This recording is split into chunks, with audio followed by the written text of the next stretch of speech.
Okay, now we're going to talk about section 3. We're going to talk about common operations. Okay, we're going to give you a description of the operations and what they're used for. We'll go through for each map, filter, and find and reduce. For each allows you to iterate through each element of an array. A map enables you to produce a new array by mapping each element in the array to another element, and filter allows you to filter through the array items to give you a reduced set, let's say, for example.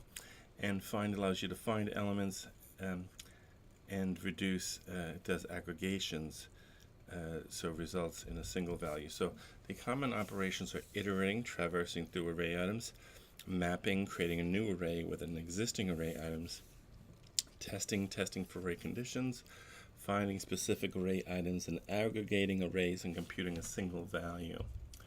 Okay, so let's look at the first example, which is the ForEach operator, and take a look at that. I created a method called common operations. I instantiate an array using the array literal, and I say I have birds. One is parrot, lovebird, finch, canary, and I log the array using JSON.stringify, and then I iterate for each bird in the birds array. I log each bird. So basically what you see in the log file is first I log the complete collection, then I iterate through each element in the array, logging each bird name.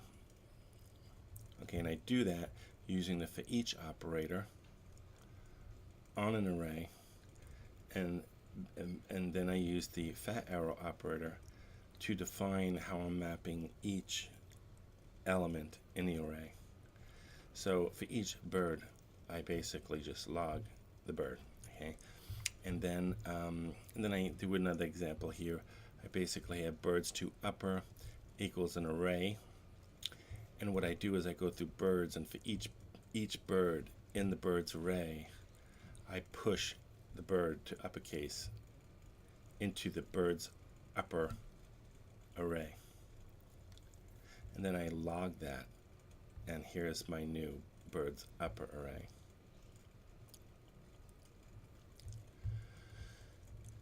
So most of the time you do use these operators with the fat arrow operator, since it's the simplest way to do an anonymous function with the simplest syntax, so keep that in mind.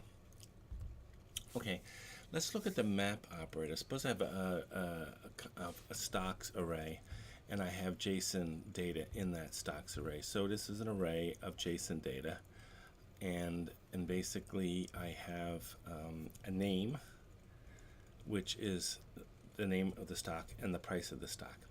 So then what I do is I map the stocks to stock.price, and I get a new array called prices. So here's my original array. Here's my mapped result. Now notice with the map you get the same size, because all you're doing is mapping each element of the array to a new element, so the size will be the same. And so this is, I don't know what I logged here. This is lowercase prices, but anyway, the bottom line is you still use the fat arrow operator to map each stock in the array stocks to a value, and I'm going to say that's just stock.price. So I'm mapping JSON data to a numeric value. And so this array is an array of numerics, this is an array of JSON.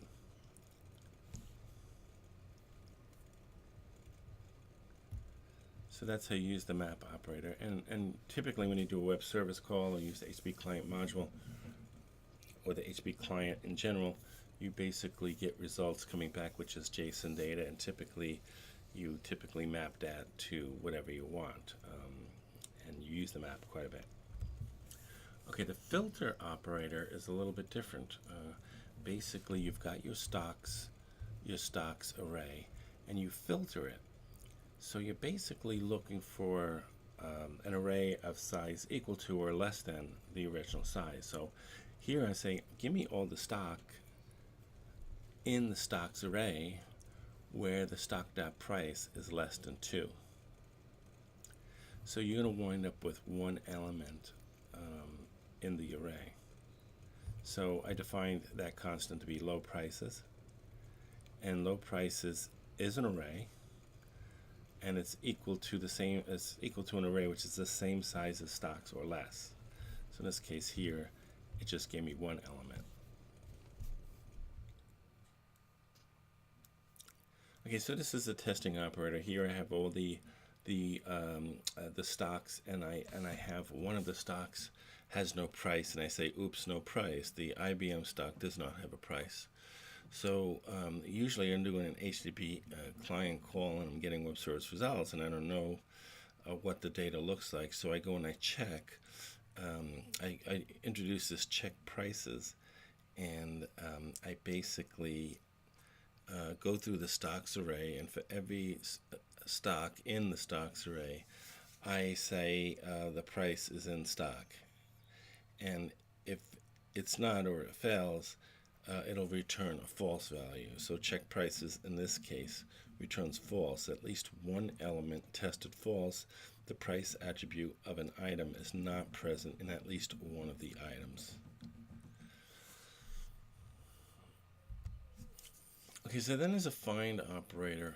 The find operator, if you have the stocks array and you want to look for the AWS stock, you do a stocks.find and find the first stock in the stocks array where the stock name is AWS.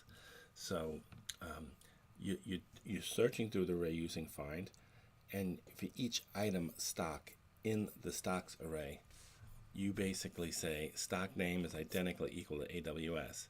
And when that happens, you get the AWS stock object, and you could basically log it.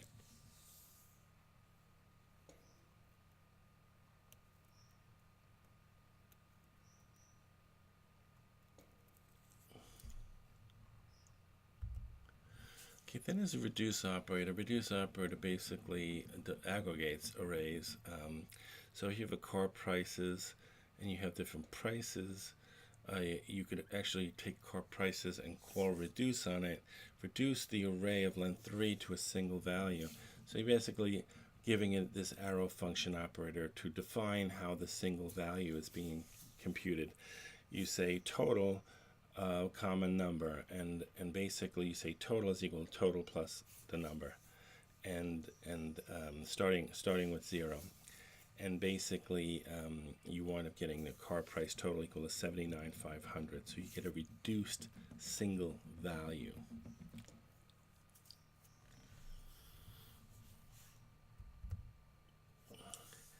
Then there's a sort operator. Okay, so you have the same my stocks.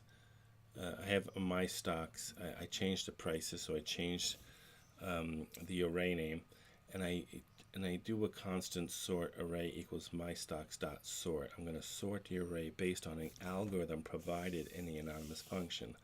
So I say a comma b, a dot price minus b dot price, and basically what that will do is sort the elements in the array. And so when I go to log the array, you'll see sorted array is equal to the prices sorted in the JSON objects.